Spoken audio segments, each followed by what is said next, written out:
Hi കൂട്ടുകാരെ, വിക്രമാദിത്യ കഥകളിലേക്ക് സ്വാഗതം. നമുക്ക് വേതാളം പറഞ്ഞ രണ്ടാമത്തെ കഥ കേട്ടാലോ? കഥയുടെ പേര് ഒരു കന്യകയും 3 യുവാക്കളും. വീണ്ടും വിക്രമാദിത്യൻ മുരുക്കുമരത്തിൽ നിന്ന് വേതാളത്തെ പിടിച്ചിറക്കി തോളിലിട്ട് നടക്കുവാൻ തുടങ്ങി. പെട്ടെന്ന് തന്നെ വിക്രമാദിത്യൻ്റെ തോളിൽ കിടന്നുകൊണ്ട് വേതാളം സംസാരിക്കാൻ തുടങ്ങി. ഞാൻ ചോദിക്കുന്ന ചോദ്യങ്ങൾക്ക് ഉത്തരം നൽകാൻ തയ്യാറാണെങ്കിൽ മാത്രമേ ഞാൻ നിങ്ങളോടൊപ്പം വരികയുള്ളൂ. ശരിയായ ഉത്തരം നൽകിയില്ലെങ്കിൽ ആ ക്ഷണം നിങ്ങളുടെ ശിരസ് പൊട്ടിത്തെറിക്കുകയും ചെയ്യും. വേതാളം ഇതിനിടയിൽ ഒരു വെല്ലുവിളിയും നടത്തി. വിക്രമാദിത്യൻ മറുപടി പറയുന്നതിന് മുമ്പ് തന്നെ വേതാളം രണ്ടാമത്തെ കഥയും പറഞ്ഞു തുടങ്ങി. വിശ്വരചിതം എന്ന നാട്ടിൽ ഒരു ബ്രാഹ്മണ കന്യകയുണ്ടായിരുന്നു.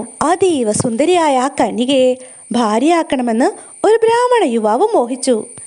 പെൺകുട്ടിയുടെ പിതാവിനെ കണ്ട് അയാൾ തനിക്ക് ആ പെൺകുട്ടിയെ വിവാഹം കഴിക്കാൻ താല്പര്യമാണെന്ന് അറിയിച്ചു. പിതാവ് സമ്മതം മൂളി. ഇതിനിടയിൽ മറ്റൊരു കാര്യവും സംഭവിച്ചു. മറ്റൊരു യുവാവ് ഈ കുട്ടിയുടെ അമ്മാവനെ കണ്ട് അവളെ തനിക്ക് വിവാഹം ചെയ്തു തരണമെന്ന് അപേക്ഷിച്ചിരുന്നു. അങ്ങനെ ആവട്ടെ, വേണ്ട ഒരുക്കങ്ങൾ നടത്തിക്കൊള്ളൂ എന്ന് അമ്മാവൻ ആ യുവാവിന് മറുപടിയും കൊടുത്തു. ഇതുകൂടാതെ മൂന്നാമതൊരാൾ പെണ്ണിൻ്റെ അമ്മയെ കണ്ട് അവരുടെ മകളെ തനിക്ക് വിവാഹം ചെയ്തു തരണമെന്ന് ആവശ്യപ്പെട്ടു. അങ്ങനെ ആവട്ടെ എന്ന് അവളുടെ അമ്മയും മറുപടി പറഞ്ഞു. ഇങ്ങനെ 3 യുവാക്കൾ സമീപിച്ച കാര്യം അമ്മയോ അച്ഛനോ അമ്മാവനോ തമ്മിൽ പരസ്പരം പറഞ്ഞിരുന്നില്ല. സമയമാവട്ടെ എന്ന് മൂവരും കരുതി. ഒടുവിൽ പെൺകുട്ടിയുടെ വിവാഹക്കാലമായി. 3 യുവാക്കളും രംഗത്തെത്തി. അപ്പോഴാണ് മുതിർന്നവർ മുൻപ് നടത്തിയ വാഗ്ദാനങ്ങളുടെ കഥ വെളിവാക്കിയത്. ഇനി എന്തു ചെയ്യും? ആ 3 പേരെയും ഒഴിവാക്കുകയല്ലാതെ വേറെ ഒരു വഴിയുമില്ല. യുവാക്കളാകട്ടെ ന്യായാധിപനെ സമീപിച്ച് പരാതിപ്പെട്ടു.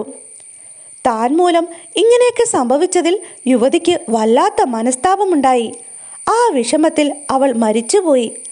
3 യുവാക്കൾക്കും വല്ലാത്ത വിഷമമായി. പെൺകുട്ടിയുടെ ശവസംസ്കാരം നടന്നിടത്ത് പോയിരുന്ന് 3 പേരും പൊട്ടിക്കരഞ്ഞു. ഒരാൾ അവളുടെ അസ്ഥി പെറുക്കിയെടുത്ത് ഗംഗാസ്നാനത്തിന് പുറപ്പെട്ടു. മറ്റേയാൾ തീർത്ഥാടനത്തിന് പോയി. മൂന്നാമനാവട്ടെ അണഞ്ഞ ചിതയ്ക്ക് സമീപം ഇരുന്ന് കരയുവാനും തുടങ്ങി. തീർത്ഥാടനത്തിന് പുറപ്പെട്ട യുവാവ് യാത്രക്കിടയിൽ ഒരു ഗൃഹത്തിൽ ഭക്ഷണത്തിനെത്തി. അവിടെ അപ്പോൾ ആ വീട്ടിലെ അമ്മയും മകളും തമ്മിൽ വലിയ കലഹം നടക്കുകയായിരുന്നു. കോപം മൂത്ത മാതാവ് മകളെ തീയിൽ തട്ടിയിട്ടു. അത് കഴിഞ്ഞപ്പോഴേക്കും ആ അമ്മയ്ക്ക് സങ്കടമായി.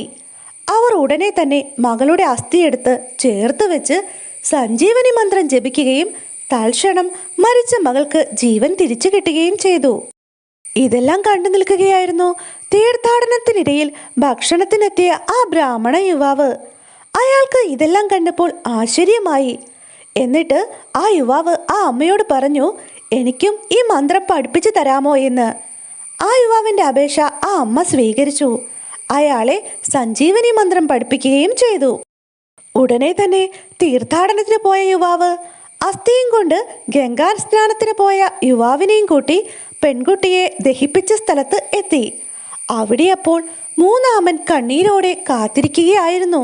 അവിടെ വെച്ച് ആ ബ്രാഹ്മണ പെൺകുട്ടിയുടെ അസ്ഥികൾ ഒരുമിച്ച് വെച്ച് സഞ്ജീവനി മന്ത്രം ജപിച്ചതോടെ മരിച്ച ബ്രാഹ്മണ യുവതി ജീവിതത്തിലേക്ക് മടങ്ങിയെത്തി. അതോടെ വീണ്ടും തർക്കമായി. അവളെ 3 പേർക്കും വിവാഹം കഴിക്കണം. പക്ഷേ ഒരാളെ മാത്രമേ വിവാഹം കഴിക്കാൻ സാധിക്കൂ എന്ന് ആ യുവതി തീർത്തു പറഞ്ഞു. ഈ 3 പേരിൽ ആർക്കാണ് ആ കന്യകയെ വിവാഹം കഴിക്കാൻ അർഹത? വേതാളം ചോദ്യം ചോദിച്ചുകൊണ്ട് കഥ അവിടെ നിർത്തി. വിക്രമാദിത്യൻ പെട്ടെന്ന് തന്നെ ഉത്തരവും പറഞ്ഞു. എന്താണ് ഉത്തരമെന്നല്ലേ? നമുക്ക് കേട്ടാലോ? മന്ത്രം ചൊല്ലി പെൺകുട്ടിക്ക് ജീവൻ കൊടുത്തവൻ പിതൃതുല്യനാണ്. അസ്ഥിയും കൊണ്ട് ഗംഗാ സ്നാനത്തിന് പോയയാൾ മകന്റെ കർത്തവ്യമാണ് അനുഷ്ഠിച്ചത്. ചിതയ്ക്കരികിൽ പ്രിയതമയുടെ വേർപാടിൽ മനംനൊന്ത് കഴിഞ്ഞവനെ ഭർത്താവായി സ്വീകരിക്കുകയാണ് ഉചിതം. വിക്രമാദിത്യന്റെ മറുപടി കേട്ട ഉടനെ വേതാളത്തെ കാണാതായി. ആ പഴയ മുരുക്കുമരത്തിൽ വേതാളം വീണ്ടും തല കീഴായി കിടക്കുന്നുണ്ടായിരുന്നു. വിക്രമാദിത്യ മഹാരാജാവിനോട് വേതാളം പറഞ്ഞ മറ്റു കഥകളുമായി അടുത്ത ദിവസം തന്നെ എത്താം. കാത്തിരിക്കുമല്ലോ അല്ലേ? അതുവരേക്കും ബൈ.